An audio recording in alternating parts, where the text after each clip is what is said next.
there's a version of you that you haven't met yet. A version so cold, so precise, and so relentlessly consistent that if you crossed paths with him today, you wouldn't recognize him. You might even be intimidated by him. Most people think discipline is about waking up early, eating clean, or grinding non-stop. That's surface-level nonsense. Real discipline is something far more uncomfortable. It's an act of aggression against your own weakness. It's the ability to look directly at your emotions, your fatigue, your excuses, and refuse to negotiate with them. Niccolò Machiavelli understood this. He didn't write for moral heroes or idealists. He wrote for strategists. He wrote for people who wanted control in a chaotic world. He knew something most people still refuse to accept. If you want power in an unpredictable world, you cannot be soft. You cannot be predictable.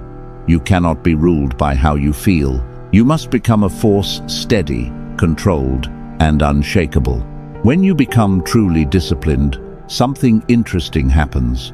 People don't just respect you, they get uneasy around you. They sense something has shifted. They feel that you are no longer easy to read, no longer easy to influence, and that terrifies them. Because a man who cannot be broken by his own mind cannot be broken by anything else. You're here because you're tired, but not physically tired. You're soul tired. You're exhausted by your own inconsistency. You're tired of promising yourself that this time will be different, only to quit before the day is over. You're watching other people move forward while you stay stuck in the same cycle. Motivation, effort, collapse, repeat. You want out. You want a mind that doesn't crack under pressure. A mind that doesn't need hype or inspiration. A mind that executes regardless of mood. I'm going to show you how to build that mind. But understand this. Now, this is not self-help. We are going to destroy the weak, emotional, approval-seeking version of you so something far more dangerous can emerge. We're going to apply Machiavellian thinking to your daily life.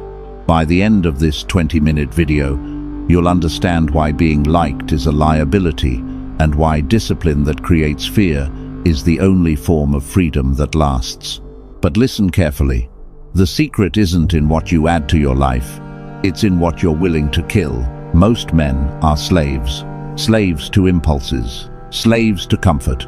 Slaves to their phones, their habits, and the opinions of people they don't even respect. The moment you choose discipline, you stop being a slave.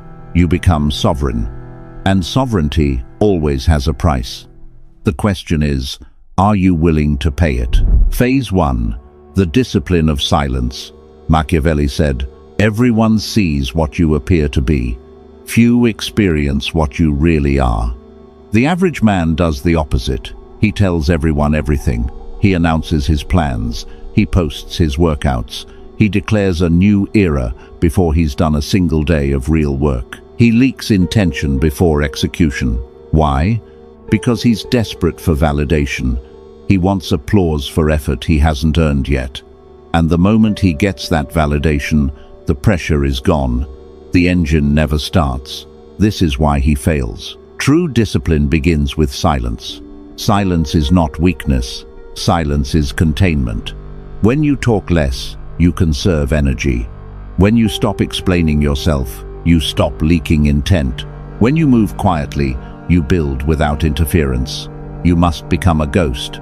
When you constantly talk about what you're going to do, you're really asking permission. You're asking the world, is it okay if I become this person? Stop asking. The most dangerous man in the room isn't the loud one. It's the one who listens, watches, and says nothing. Silence creates a vacuum, and people hate vacuums. They start projecting. They start wondering what you're doing, why you're so focused, why you don't need their attention anymore.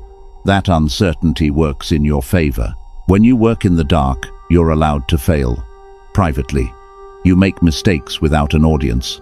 You correct them without judgment. You grow without someone else's doubt sitting on your shoulders. Imagine disappearing for 6 months. No announcements, no explanations. No social media speeches, just work. The gym, the business, the mind. You cut the noise. You cut cheap dopamine. You cut people who only like you when you're distracted, drinking, or stagnant. You stop feeding habits that keep you small. And then, one day, you reappear. But you don't come back talking. You don't come back explaining. You come back different, heavier, sharper, calmer. People feel it immediately. You don't have to tell them you changed. They see it in how you move. They hear it in how little you speak. Your presence carries weight. This is the discipline of the ghost. It unsettles people because it exposes them. While they were chasing attention, you were building leverage. While they were talking, you were becoming dangerous. Start today. Stop explaining yourself. Explanation is the language of the victim. Powerful people don't justify their actions.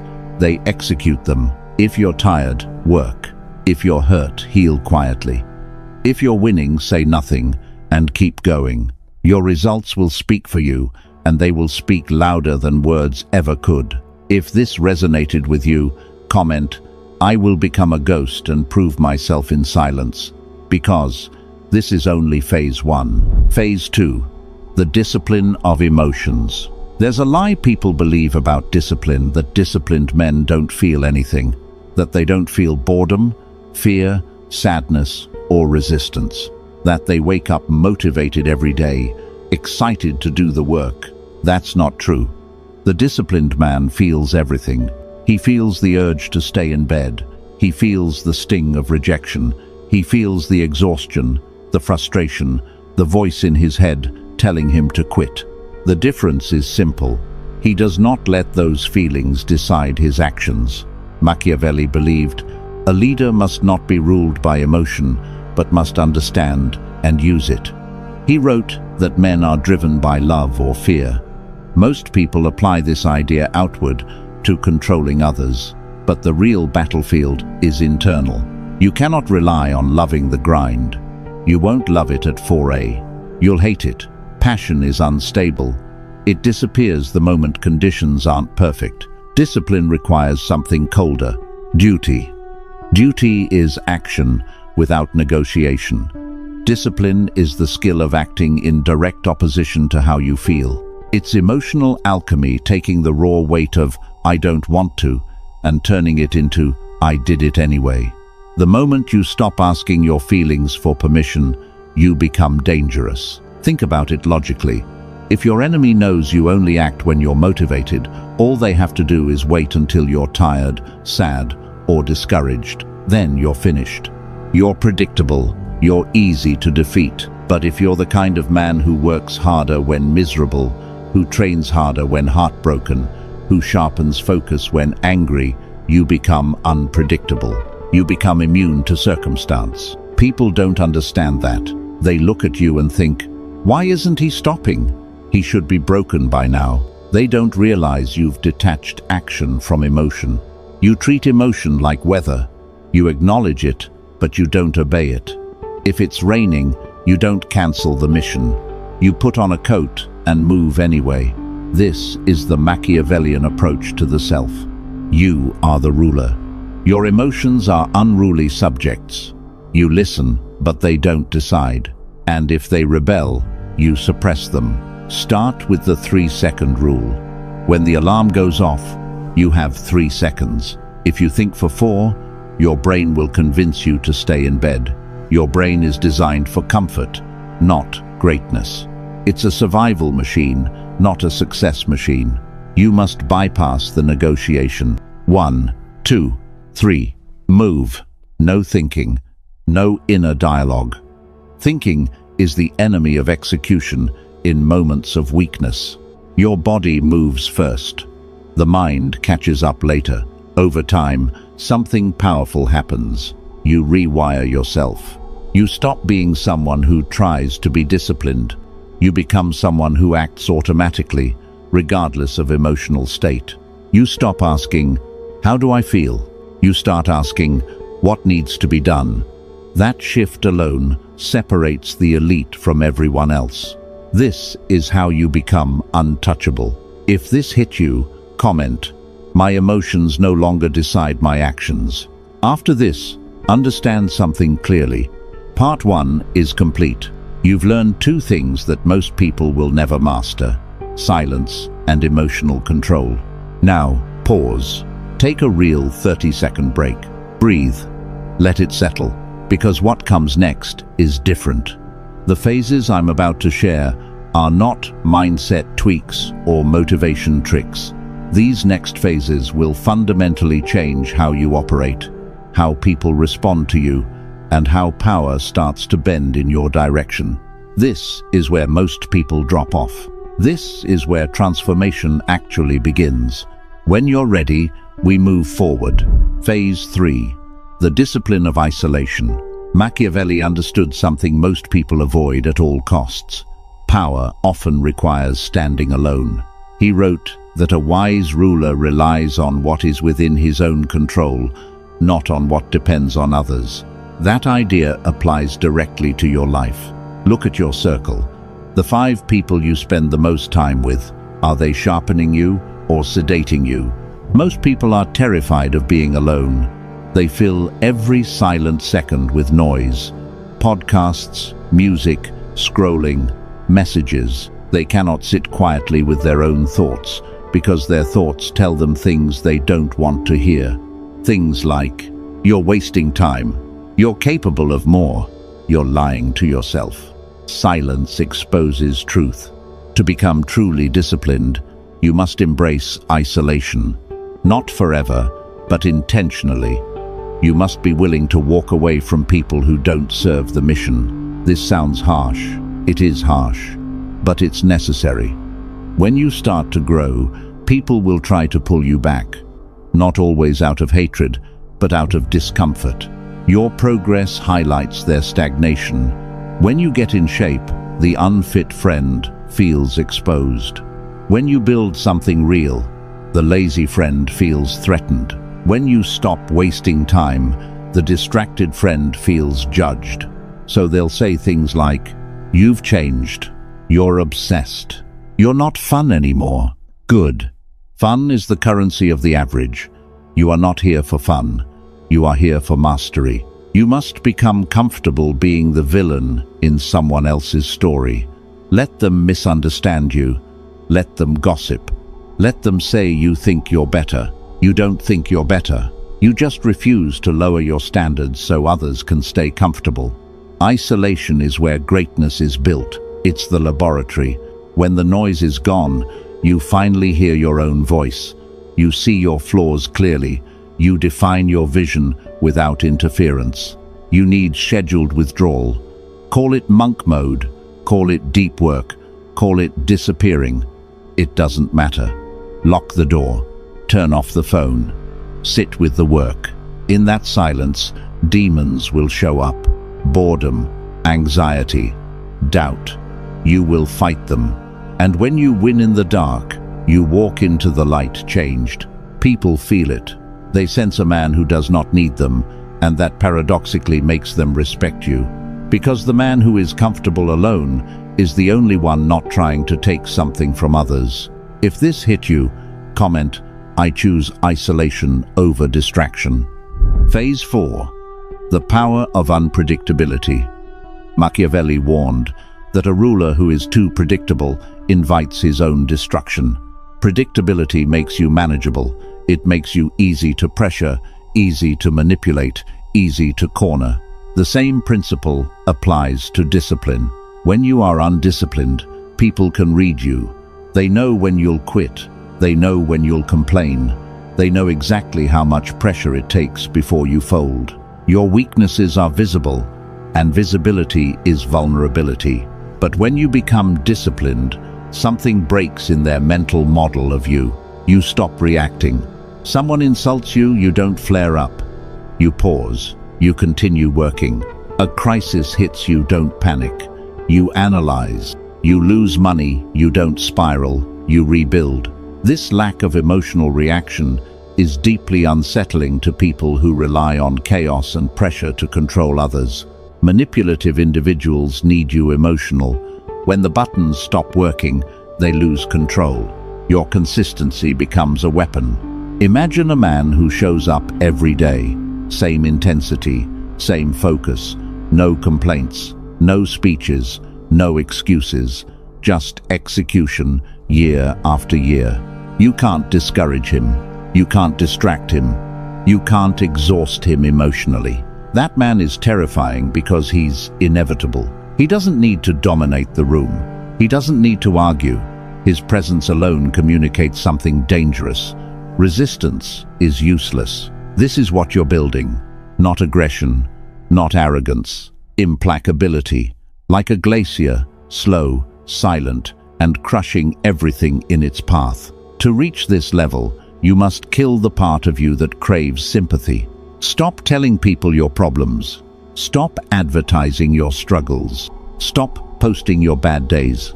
Every time you seek sympathy, you expose your soft spots. You show people where you bleed. Machiavelli would tell you to hide your wounds, not out of shame, but out of strategy. Stand upright. Control your expression. Move with intent. Even if your world is collapsing internally, you do not let that chaos spill outward. This isn't pretending. This is framing. You are deciding what reality looks like to others. If this phase hits you, comment, "I am no longer predictable." Phase 5. The standard of the absolute. Why do you keep failing? Not because you lack potential. Not because you lack knowledge. You fail because your standards are too low. You've accepted a world where trying is enough, where almost counts, where effort replaces results. Machiavelli studied empires. Rome, Sparta. They weren't destroyed by enemies. They rotted from within. Comfort made them weak. Luxury killed their discipline. Now, look around. You live in the most comfortable era in human history. Endless food, endless entertainment, endless stimulation. Pornography, sugar, drugs, convenience everywhere. Everything is designed to sedate you. In this environment, discipline is rebellion. To stay sharp, you must set standards that look unreasonable to average people. Why do you wake up early?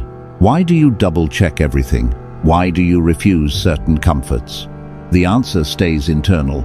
Because I am not you. You don't say it, you live it. When you hold yourself to a higher standard, people feel exposed. Your discipline highlights their excuses. If you can do it, they're forced to confront why they don't. That's uncomfortable, so they attack the standard. They call you extreme. They call you obsessed. They call you unhealthy. Let them. The disciplined man does not lower himself to be understood. He forces the world to rise, or he leaves it behind. Become ruthless with your time. Time is the only resource you cannot recover. Every minute spent scrolling, arguing, or worrying is stolen from your future. Guard your time like it's gold. Be brief. Be direct. Be inaccessible. When people realize your time is expensive, they stop wasting it. When they realize your attention is rare, they value it. Discipline creates scarcity.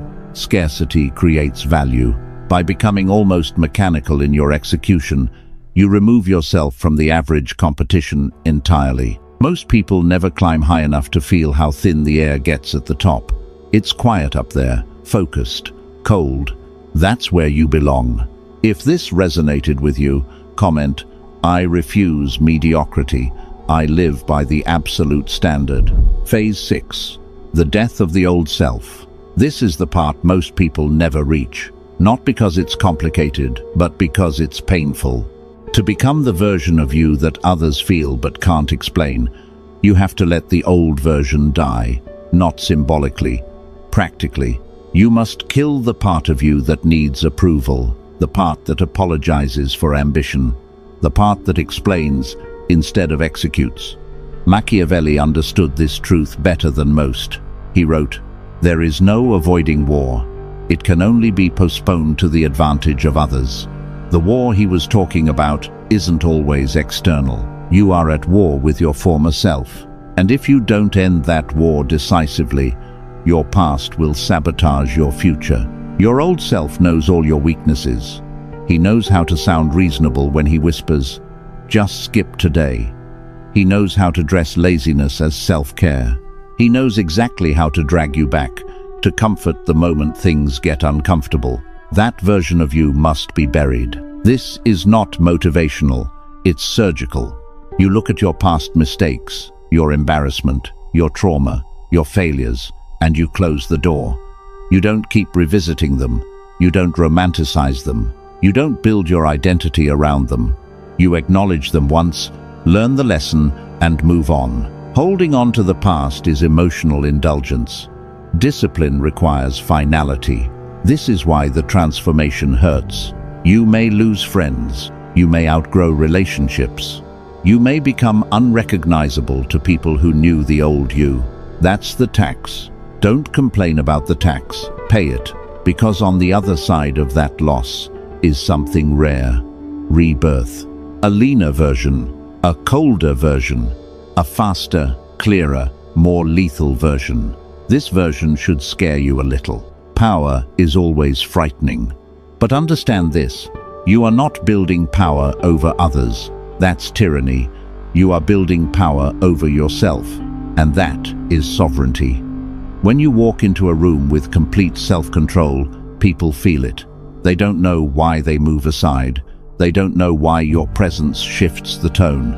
They just know you are not to be tested casually. You carry the stillness of someone who has already fought his hardest battles alone. The Stoics knew this. Machiavelli knew this. The man who conquers himself is more formidable than the man who conquers cities. If this resonated with you, comment, "The old me is dead. I choose sovereignty." If you've made it this far, pause for a second. You already won something today. While most people were scrolling mindlessly, chasing cheap dopamine, numbing themselves with noise, you stayed, you listened, you endured. You didn't click away when it got uncomfortable. That alone puts you ahead. This was a test. A test of attention, a test of patience, a test of whether you're capable of sitting with ideas that demand change instead of comfort. Most people fail this test without even realizing it exists. You didn't, and that matters more than you think. Because discipline doesn't start with the body, it starts with attention, the ability to stay present, to listen instead of escape, to face truth instead of entertainment. Today, you learn something that can change your life. Not motivation, not hype, not surface-level advice, but a framework, a way of thinking that cuts deeper than habits and routines. Now comes the part no one talks about, the quiet aftermath. This is where most people sabotage themselves. They feel inspired for 10 minutes, then go right back to life as usual. They treat this like content instead of instruction. Don't do that. This final part is not about adding anything new. It's about sealing the transformation.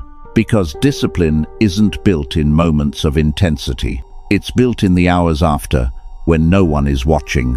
Here is the truth they will never tell you.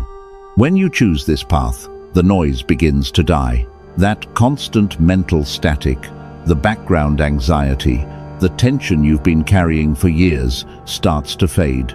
Not because life becomes easier, but because you stop lying to yourself.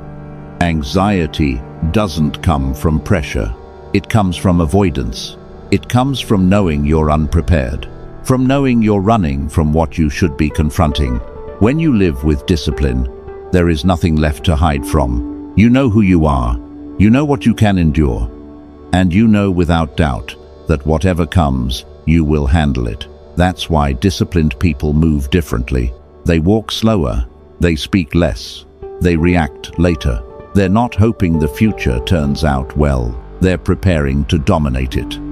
You stop fearing other people because you know they cannot outwork you. You stop fearing failure because you understand it's just information. You stop fearing chaos because you've already imposed order on yourself. And yes, this freedom is cold. It's lonely. It's the freedom of the wolf on the hill, not the sheep in the pen. The sheep are warm. They're fed. They're safe. But they are owned. You are out in the cold, hungry, exposed, but you are free. And that is the trade. You cannot have comfort and sovereignty. You cannot have the warmth of the herd and the power of the hunt. You must choose. The path you're stepping onto isn't glamorous. There's no applause, no instant rewards, and no one will understand you while you're walking it. But months from now, your life will be unrecognizable. Not because you got lucky, but because you became relentless. They can take your money, they can take your job, they can take your reputation, but they cannot take your discipline. They cannot take your ability to endure. That is your fortress. That is your throne. Understand this: the world is getting softer, louder, more distracted, more emotional. That isn't a threat. That is your advantage. While they chase comfort, you chase the edge. While they scroll, you build. While they complain, you execute. You will scare them, not because you're trying to, but because you are a mirror. And most people hate what they see reflected back at them. Let them stare. Let them whisper. Let them misunderstand. You have work to do. The path is steep. The path is cold. And yes, you walk it alone. But now, you're ready. If this shifted the way you see yourself even a little, then don't stop here, because what you've heard in this video is only the surface. There are deeper layers to psychology, influence, and wealth that simply can't be explored fully in one video. Not because they don't exist, but because most people aren't ready to hear them. That's why most stay average. If you're not one of them, then subscribe. Because every video here is designed to sharpen your mindset, increase your value, and separate you from the crowd. No fluff, no noise, just strategy. Most people will watch this and move on. A few will stay and change. Decide which one you are.